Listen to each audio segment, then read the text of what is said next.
My husband, Martin, works as a freelancer and earns a low income, so I support our family with my income. Despite this, he leaves all the household chores to me and takes a condescending attitude. One day, Martin said this, starting next week, we'll be living with my sister and her husband, so please clear out one room. What? My brother-in-law is quitting his job, so they have to leave their company housing. That's why I'm inviting them here. I was speechless at his words. I can't stand it when he makes decisions on his own without consulting me. Then you can take care of the $2,800 monthly mortgage. Why? Because we're getting a divorce. What? Martin laughed and said, "What are you talking about? There's no way I, with a monthly income of $800, can pay the mortgage. You'll have to pay for it. My sister is really looking forward to living with Lane. I'm also excited to live with my sister again." I felt angry that Martin was moving the conversation forward on his own. If he likes his sister so much, he can live with her alone. But I will firmly refuse. Watch me, I won't let you do whatever you want anymore. My name is Rachel, and I'm 45 years old. 10 years ago, just before getting married, my engagement was broken off, and I was feeling down. Martin, who was a colleague at the time, comforted me, and that's how we started dating. The following year we got married, and soon after we had our son Lane. I love my job, and after parental leave, I returned to work full-time. If both of us worked, we could save enough for Lane's education and our retirement. That's what I thought. But then Martin was transferred from the parent company to a subsidiary because of a mistake at work. Unhappy with this, he quit the company and chose the path of non-regular employment. His income has been reduced to a quarter of what it once was, but I thought I could make up for that by working more, so I reconsidered my situation positively. My real problem is not Martin's salary but his sister, Margot. Martin's family runs a general goods store in a shopping district, and Margot, busy in place of their parents, has been taking care of Martin. She was effectively a parent to him. Therefore, even after getting married, she still loves Martin more deeply than her own parents, frequently contacts him, exchanges messages, and shows up at our house every 2 weeks without notice. Each time, I am perplexed and annoyed, yet I find it hard to simply send her away. The issue is that recently Margot's attention has shifted from Martin to my son, Lane. Previously, she forcefully showed me a family album she cherishes,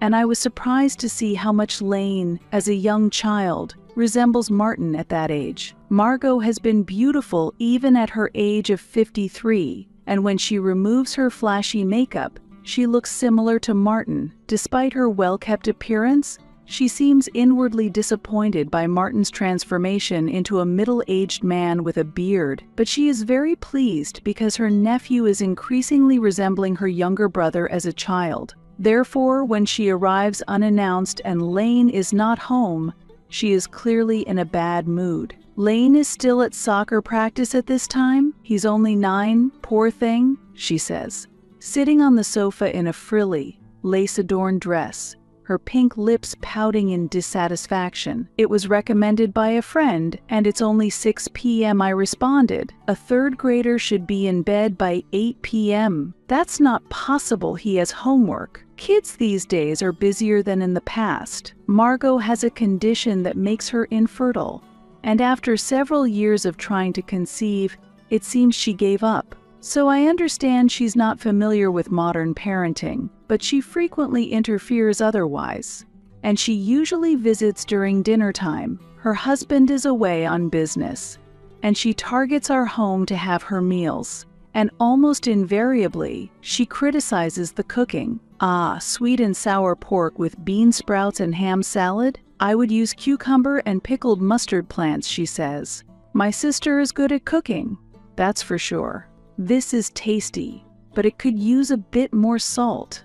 I'll eat it since it's a shame to waste. And on another day, the chicken breast is dry and hard to eat. Really? Is that so? Yes, it's always like this. This meal is like something a kindergartner would make. Martin laughs as he says this. and I feel irritated with him in my heart. I don't want to hear that from someone who has never cooked. If it were me, I'd moisten the chicken with water or wine before cooking it. I've tried that. Then, it must be your cooking skills, Rachel. Hopeless.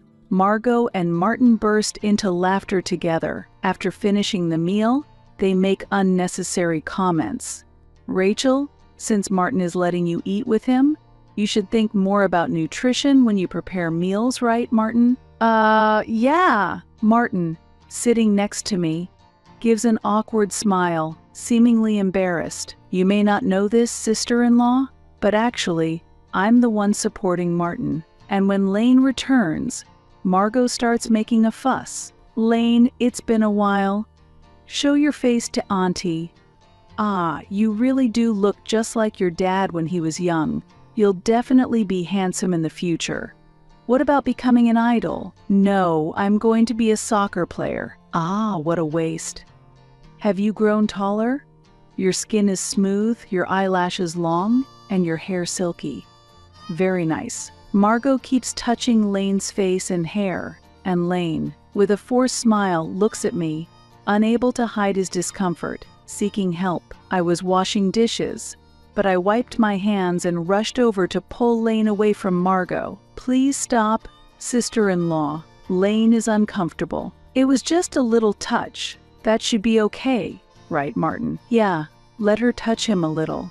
She doesn't have kids of her own, after all. Martin casually remarked while fiddling with his smartphone on the sofa. My heart is filled with irritation. Lane is not a toy. I think he's cute too, but I wouldn't force myself on him. That's separate from this. Please stop, as he clearly doesn't like it. Lane, you don't really mind, do you? When you put it that way, he can't say no. Sister-in-law, if you don't change your behavior, we won't be able to let you see him. You're stingy. Fine, from now on, I'll just look. Margot reluctantly agreed, and I breathed a sigh of relief. However, our home's troubles didn't end there. The other day, unexpected overtime came up, so I called Martin during my lunch break. Sorry, please eat the leftovers in the fridge with Lane. Okay, got it. But when I got home, Lane immediately ran up to me. Mommy, I'm so hungry. What? Haven't you eaten yet? Confused, I was met with complaints from Martin, who was lounging on the sofa. There's no food. What about the frozen rice and the ready meals? I don't want to eat unless it's freshly cooked. He said that arrogantly, clicking his tongue at the meat and potatoes I had prepared. I don't want to eat leftovers from yesterday. I'm going to buy a hamburger. Then he grumbled at me unhappily. If you can't prepare a meal, don't work overtime. Sometimes you could cook too, Martin. He responded with displeasure. Ha. Housework is a woman's job, but your cooking is a disaster anyway. Have you forgotten? I picked you up when you were looking so unattractive. I felt pity because no one else would have married you. Martin looked at me with a malicious smile. You could never be grateful enough to me, could you? I was angry but held back my response because Lane was nearby. It's always the same. Whenever we argue, he claims he has saved me as if he's done me a favor. Indeed, Martin did rescue me from a terrible situation. However, now he is just a part-timer with a minimal income, relying on my salary, dumping all the housework on me, and acting arrogantly. Will I continue to be looked down upon like this? That night, as I watched Lane's innocent face while he slept, I pondered deeply. A home where the father belittles the mother is not good for the child. Should I consider a divorce? But I worry that Lane is attached to Martin because I am busy. That's why I hesitate to take his father away from him. Then one day, after Lane had gone to bed, Martin suddenly spoke up. Starting next week, we'll be living with my sister and her husband, so please clear out one room. What? Stunned, I stared at him as he continued. Not what, just make sure it's done.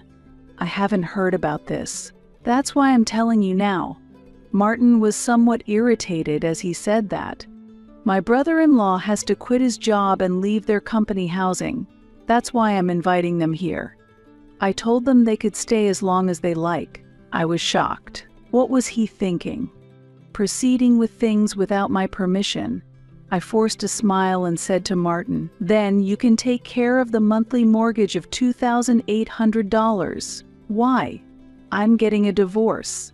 I've already been discussing it with a lawyer." What? After a slight delay, Martin burst out laughing. "What are you talking about? There's no way I, with a monthly income of $800, can pay the mortgage. You have to pay for it." He said it as if it were the most natural thing in the world. Grinning, Martin continued, "My sister is really looking forward to living with Lane. I'm also excited to live with her again." I see.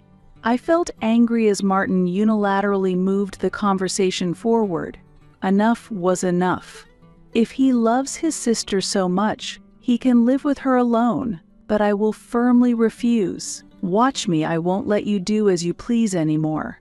The next day, I took a few days of paid leave and started packing secretly while Martin was at work.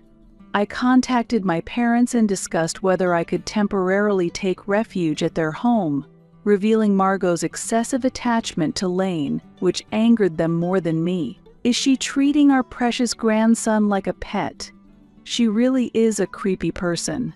We can't leave you in that situation. Come back home. Thank you. And sorry for the sudden news. When I decided to divorce and told Lane, he asked anxiously, "Can I go with you, Mom?" "Of course, honey. We'll be staying at grandparents' house for a while." I'm happy. I love Grandma and Grandpa. After hesitating for a moment, I asked Lane, "We might not see Daddy much from now on. Is that okay?" "It's okay. Daddy doesn't play with me anyway. And when I talk about school, he just answers without really listening, so it's not fun." "Really? Is that how it has been?" Surprised by my response, Lane continued to express his dissatisfaction. Even when he took me to the park, he would just sit on a bench and play with his smartphone. I wanted to play catch, but he would always say, "I'm busy. Play by yourself." I was envious of other dads. I didn't know that. While Martin did take Lane to the park on holidays, it allowed me to finish chores and shopping, and I thought they were enjoying their time together since he took outdoor toys with them.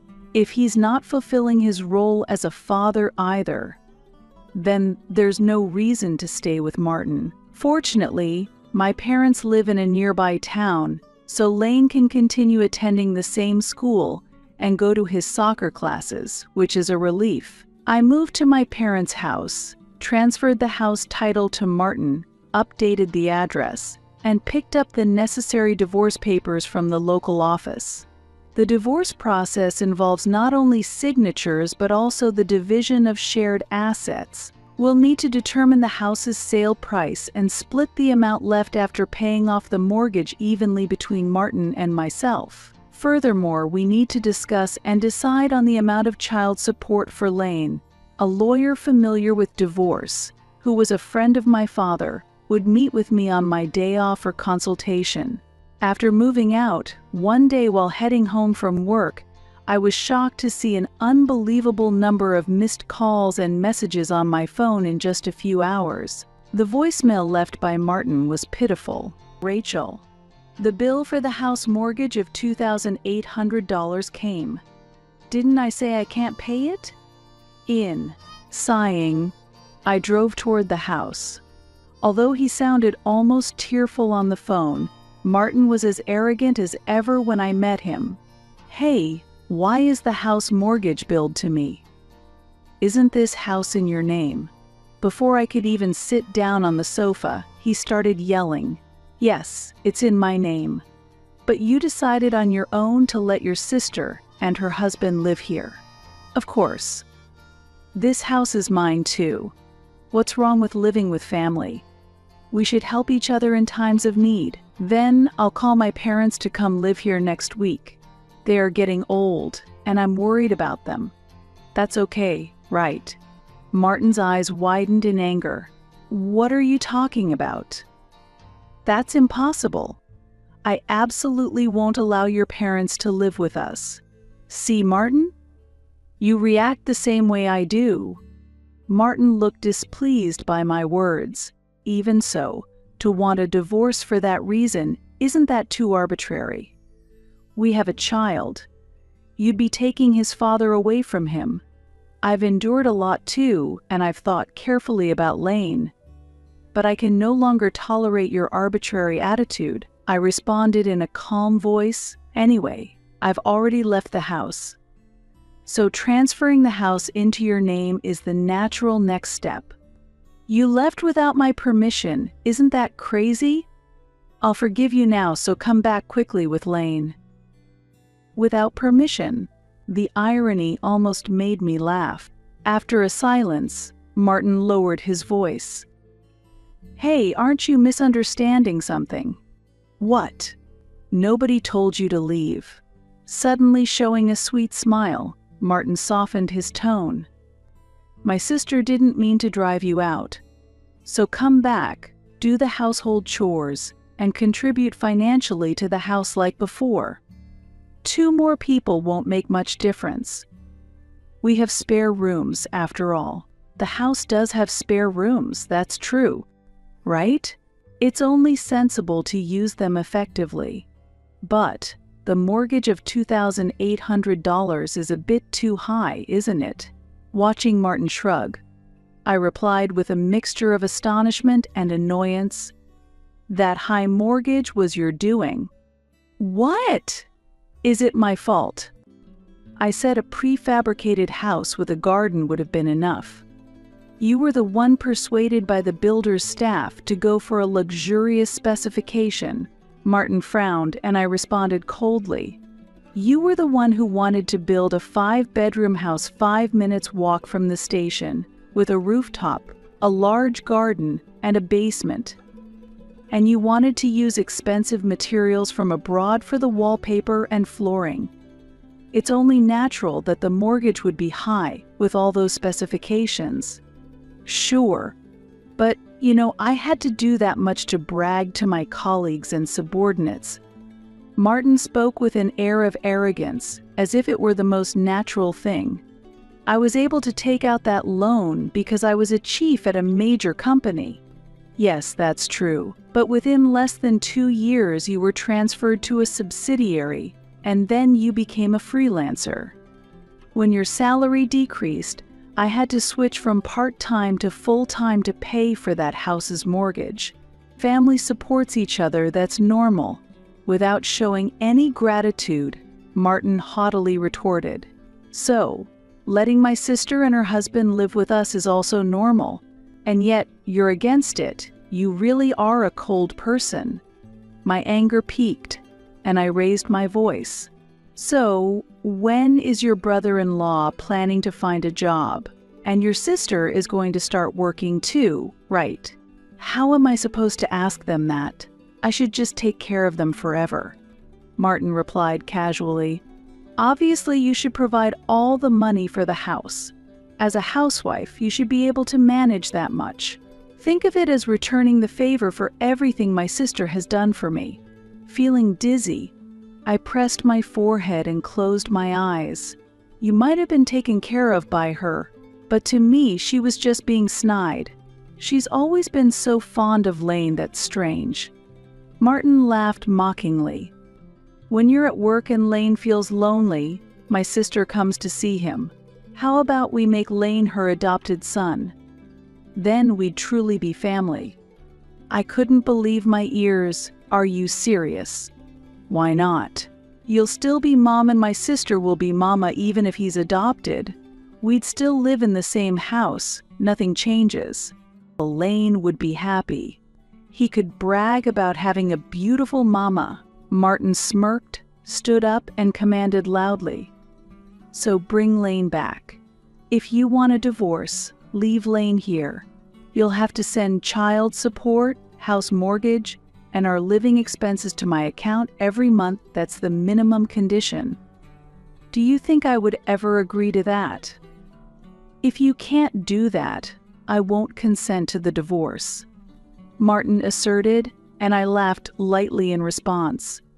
Yes, I understand. Feeling that further conversation would be futile, I left the house. If Martin intended to act that way, I had my own plans. A few days later, while I was preparing dinner at my parents' house, my phone rang. It was Martin, yelling in a tearful voice. "Hey, what have you been telling my sister? She's treating me like a liar now. How are you going to fix this?" She seemed unaware of the reality, so I just shared the facts. I answered calmly. Martin is no longer with a big corporation, he's a freelancer now. I've been covering the living expenses with my salary. And that wonderful house's mortgage? I've been paying for it for over 5 years. She didn't believe me at first, so it's good that I recorded our conversation yesterday. She was quite shocked when she heard it. Don't do such sneaky things. You're just jealous because my sister and I get along so well. What? Are you kidding me? I raised my voice unintentionally. If you love your sister so much, why don't you work and support her yourself? Fueled by anger, I hung up the phone and immediately blocked Martin's number. After informing my lawyer about Martin's situation, I received the advice, let's discuss this properly in court. Doubting whether Martin even had the means to fulfill his demands, I was interrupted by a call from Lane's school during my work lunch break. Worried about what it might be about, I answered the phone. I apologize for interrupting your busy day, but do you know a woman named Margot Parker? I was a bit startled by the sudden question. Yes, that's my husband's sister. I see. Is there something wrong with my sister-in-law? The teacher's words were a bit hesitant. Actually, she was just taken away by the police from the school premises. Really? I nearly dropped the coffee I was holding. The teacher carefully explained the details. A woman crossed the school gate illegally, entered the campus, and approached Lane while he was moving between classrooms. She persistently talked to him and even grabbed his hand, which led his friends to report it to me in the staff room, saying that an unknown woman was clinging to Lane. I see. She claimed to be his aunt, but Lane denied knowing her, so we decided to call the police. I could imagine Margot in a state of confusion. She argued that Lane's mother won't let me see him, and I've been locked out when I tried to visit their home, so I had no choice but to come to the school. I haven't done anything wrong. It's the monopolizing mother who is at fault. She was sent home after the police finished questioning her. I remembered an incident when Margot had tried to catch Lane returning home and my father had turned her away. I apologize for the inconvenience. I'm truly sorry. I apologized over the phone. Was Lane upset? More than being upset, he was angry. He said, "That woman is creepy. I don't want to see her ever again." I understand. I planned to reassure Lane when I got home. I would promise him that he would never have to meet Margot again, so he shouldn't worry. After hanging up the phone, I took a sip of my coffee and breathed a sigh of relief. Margot must have been quite shocked to be called a stranger by Lane. I smirked coldly to myself, thinking it was the result of her own actions. Martin had been reluctant about the divorce, but was persuaded by the lawyer I hired, who argued that prolonging the trial would be costly, and he reluctantly agreed. He also accepted the amount I suggested for child support. Then, we needed to determine the sale price of our shared property, the house, and split the amount after deducting the remaining mortgage between Martin and myself. When Martin got an estimate from a real estate agent and told Margot about selling the house, she was furious. I was told I could take care of things and spend a lot of time with Lane at home, but this changes everything. You expect me to rent an apartment? I don't have that kind of money. I don't have any money either. So sorry, but you'll need to find a place to borrow from and move out. I believed you when you said you were a chief at a top company, but to find out you're just a freelancer. Martin, I'm really disappointed. It's really your fault, who embezzled company funds and got fired. You and Margot should clean up their own mess. What a thing to say. After a heated argument, Martin and his sister and her husband each moved into separate apartments. Martin had to sell the house and settle the mortgage, and he still needed to make monthly child support payments to me. To manage this, he increased his part-time jobs to 5 and is working all day long to scrape together enough for living expenses and child support. I took measures to garnish his wages directly if the child support payments failed to reach my account, adding to the pressure he must feel. Margot and her husband, who moved into an apartment using borrowed money for the moving expenses and initial living costs, found new jobs. However, Margot encountered the mother of one of Lane's classmates at her new workplace, and word of her school intrusion spread quickly. This led to Margot quitting her job soon after, becoming suspicious and wary in her personal interactions, and she now mostly confines herself at home. Recently, neighbors who have seen Margot commented that she looks disheveled and much older than her actual age. Since the divorce proceedings have concluded, I have moved to an apartment near my parents' home with Lane. When sudden overtime or weekend work arises, my parents take care of Lane. Lane has always been fond of his grandparents, and they adore him, so I can trust them completely. I am freed from the worries of Margot suddenly visiting or seeing Martin sloppily lying on the sofa while I do the chores, and the new life feels refreshing. I am open to Lane meeting with Martin whenever he wishes, but Lane has grown disenchanted with Martin and shows no interest in seeing him, so it is uncertain when this might happen. With the absence of his father, my parents and I pour our love into Lane, dedicated to supporting his growth.